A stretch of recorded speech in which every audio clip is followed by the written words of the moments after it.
Ми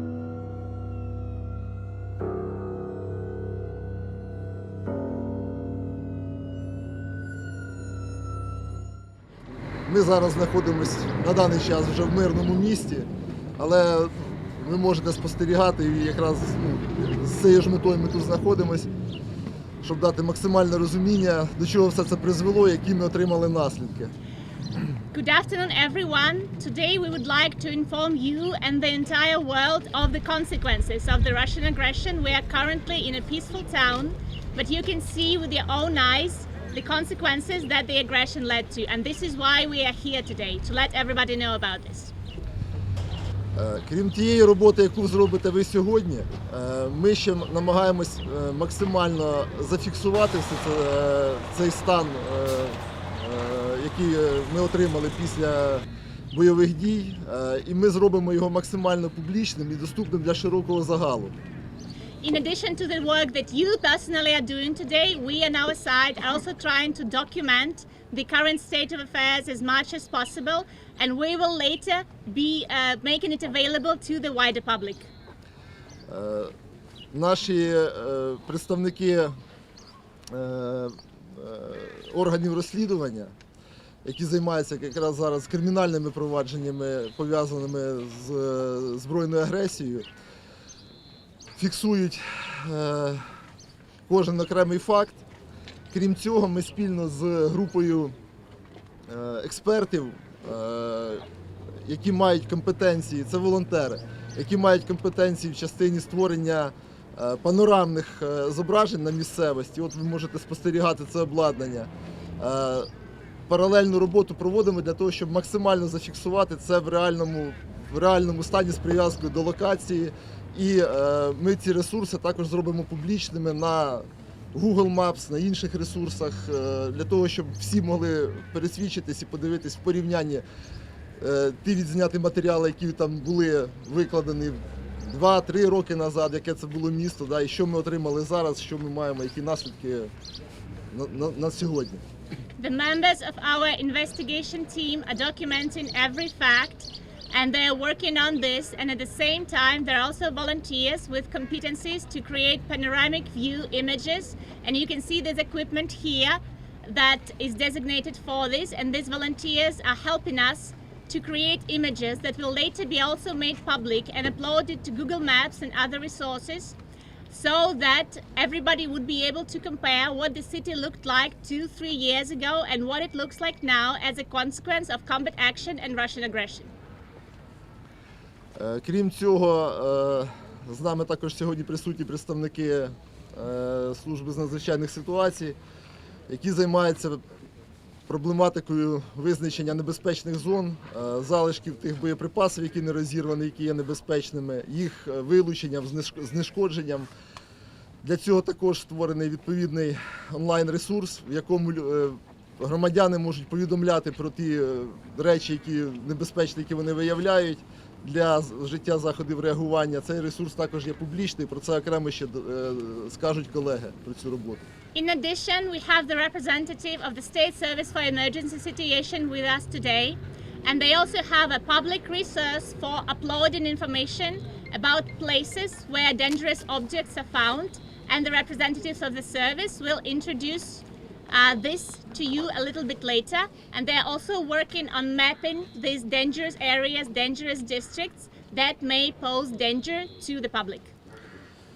І ще хотів би додати, що аналогічним чином робота організована не тільки в цьому місці, де ми зараз знаходимося. Ми будемо цю роботу подібною ж методологією виконувати в інших доступних вже для такої роботи містах, які, на жаль, у нас також отримали такі наслідки. Це і Чернігів, і Суми, і інші міста, де зараз це є вже можливим. I would also like to add that we are working in this fashion not only here in Makariv, but we will be doing it also in Chernihiv, in Sumy, in other places that have suffered similar consequences and where it is already now possible. Щодо проведення роботи, про яку я казав, фіксації такої панорамної з прив'язкою до місцевості, така робота вже була розпочата ще десь близько тижня тому. Тому певний матеріал вже відзнятий, він поступово буде надходити, систематизуватись і буде доступний на таких публічних ресурсах, про які я говорив. On creating panoramic view images, we have started doing it about a week ago. So a certain amount of material is already available, and we will continue to upload it, to systematize it, and it will be available on the resources that I have mentioned. Зараз я б хотів би попросити колег з Національної поліції, які займаються якраз в цьому регіоні фіксацією цих наслідків, прокоментувати і навести там приклади і обсяги того, з чим ми зараз вимушені працювати. I would now like to ask the colleagues from National Police who are working on documentation to comment, to cite some examples and also some numbers so that you would understand what things we are working with now. Я заступник начальника районного управління поліції, начальник слідчого відділу Бучанського районного управління поліції Котіш Анатолій Володимирович. My name is Kotish Anatoly and I am the deputy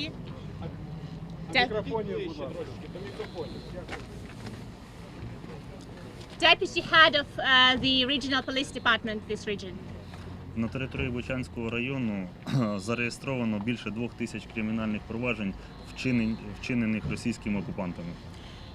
This Bucha region, and in Bucha region we have registered over 2000 criminal cases on the crimes that have been committed by Russian occupants. На даний момент працює більше 50 створених слідчих оперативних груп, які займаються документуванням вказаної злочинної діяльності. And there are over 50 teams of investigators that are now working on documentation of the aforementioned criminal activities of the Russian occupants. Вказані слідчо-оперативні групи безпосередньо документують в першу чергу вбивства, які вчинені російськими окупантами. The first thing that they're documenting are murders. So they're primarily documenting murders that have been committed by Russian occupants. А також документуємо пошкодження майна, мародерства, вчинені вказаними особами. We are also documenting the damage to property and maraudery committed by those people. До документування зазначеної злочинної діяльності залучаються експерти різних експертних установ для оцінки завданих збитків, а також для кваліфікації тих звірств, які вчиняли російські окупанти. And we are also involving in this work the experts from different expert institutions to evaluate the damage that has been done and also to properly categorize these crimes that have been committed by Russian occupants. Можливо, ви дайте ще загальний. Так. Я начальник поліції відділення номер 3 Бучанського району, безпосередньо начальник поліції Макарівщини. I'm the head of police in Makariv, so the head of number 3 police department of Bucha district. Поліція на нашій території, ми разом з колегами з ДСНС також щоденно займаємося фіксацією безпосередньо руйнувань та безпосередньо виявленням загиблих від рук російських окупантів. Together with the colleagues from the State Service for Emergency Situations, we are daily documenting the damage that has been done to property and also documenting the deaths that have resulted from Russian occupants' hands. Вже є інформація за попередніми підрахунками на території безпосередньо самого Макарова. У нас зафіксовано більше 200 будинків, які зруйновані взагалі, і більше 600 будинків, які зазнали руйнувань. Але збір інформації і остаточний підрахунок буде пізніше, він продовжується на даний час. As of now, we have found over 200 buildings only here in Makariv that have been destroyed entirely and over 600 buildings that have been damaged as a result of the actions of the Russian occupants. But this calculation is ongoing and the updated number will be available later. По жертвах серед цивільного населення у нас найбільше постраждали населені пункти Макарів та Андріївка. Маємо 23 і 22 загиблих виявлених на даний час. Але роботи продовжуються щоденно. Продовжуються роботи під завалами, під зруйнованими будинками, а також на недосліджених територіях польових зон і лісів. In this Bucha district, the places, the towns that have suffered the most are Makariv and Andriivka, and so far we have found 23 and 22 dead bodies accordingly, but we still continue to look for people in the rubble. We still continue finding the bodies, and also we yet need to discover and to investigate the territories of fields and forests. Тоді, можливо, ще прокоментуємо роботу з ДСНС. Віктор Рубан. Добрий день. Керівник прес-служби. Ну, скажіть. Victoria Ruben, she is the head of the press service of the State Service for Emergency Situations. На даний момент працюють піротехнічні підрозділи в Бучанському районі. Це більше 20 розрахунків з усієї України. Тільки тут, в Макарові, вже обстежено практично всю територію. Більшість території вилучено більше 1000 вибухонебезпечних предметів.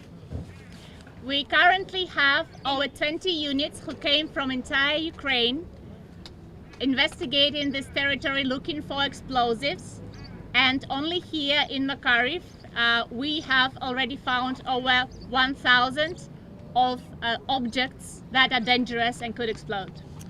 В першу чергу обстежуються об'єкти критичної інфраструктури і дуже велика увага приділяється обстеженню ліній електропередач для того, щоб відновити електропостачання. Так, тільки в цій зоні обстежено вже більше 50 кілометрів електроліній. The primary objects that we are looking at are the critical infrastructural objects. And in this area, we also pay special attention to the electricity conducting lines. And only in this Bucha district, we have already looked at over 50 kilometers of these lines. It is very important to restore the supply of electricity in this area. Будь ласка, ваше запитання, прошу. Представляє, як це буде проводитися, як це буде доступно і для чого це робиться? The question is about the digitalization of the documentation of the crimes. The TV channel is asking to explain the mechanism and the reason that is being done. Я думаю, як я вже казав на початку, ця робота зараз синхронізується з роботою слідчо-оперативних груп і командою технічних фахівців. Я думаю, Микола тут з нами є присутній, він більш детально зможе прокоментувати там пізніше вже роботу саме в технічному плані і зможе продемонструвати певний вже доступний відзнятий матеріал, який вже доступний на публічних ресурсах.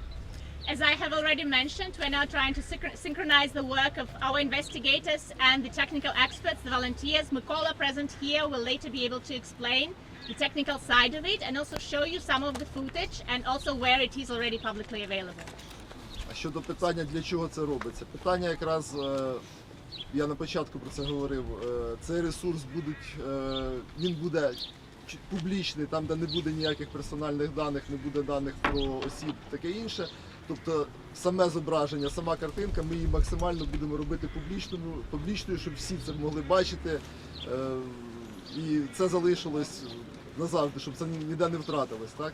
Крім цього, він буде використовуватись і в службовому плані, в діяльності слідчих підрозділів, в діяльності експертної служби, в частині оцінки розміру завданих збитків, конкретної прив'язки до об'єктів певних, нерухомості, інфраструктури. Ця робота зараз синхронізується з Міністерством розвитку територіальних громад, Міністерством реінтеграції, Міністерством юстиції, де в кожній в межах своєї компетенції буде також використовувати цей ресурс. Ми про це зараз постійно комунікуємо і цю роботу організовуємо. On explaining the reasons why it's being done. First, as I have already said, we wanted to make it as publicly available as possible so that everybody would see, and this footage, this documentation would remain forever and everybody would see the damage. And also the second reason that it's being done is because this will be used by investigative teams, by experts, by those evaluating the damage. When making information publicly available, we don't plan to include any kind of identifying data of persons, but we do plan to connect it to the geolocation of certain buildings and infrastructural objects so that the damage could be evaluated more accurately. And we are also working all together with the other ministries, such as Ministry for Development of Territorial Gromadas, the Ministry of Justice, and so on and so forth. Кожен з нас фотограф, кожен з нас може фотографувати ці наслідки, які зараз ми бачимо. Але як ми панорамні фотографи, ми використовуємо більш якісне обладнання, мається на увазі і камеру лінзи фішай, які зможуть відтворити якісну панорамну зйомку. Також дрони, які роблять панорамні зйомки зверху. І, звичайно, камери 360. Це як один із прикладів камер, які фіксують з усіх боків те, що відбувається навколо. Ми проїхали деякі вже села, проїхали деякі локації, на картах їх ще немає, чи на інших платформах, ось, але вони в стані обробки, тому що це займає певний час і займає певна робота. Тому в скорому майбутньому це все буде в публічному доступі, наразі робота ведеться.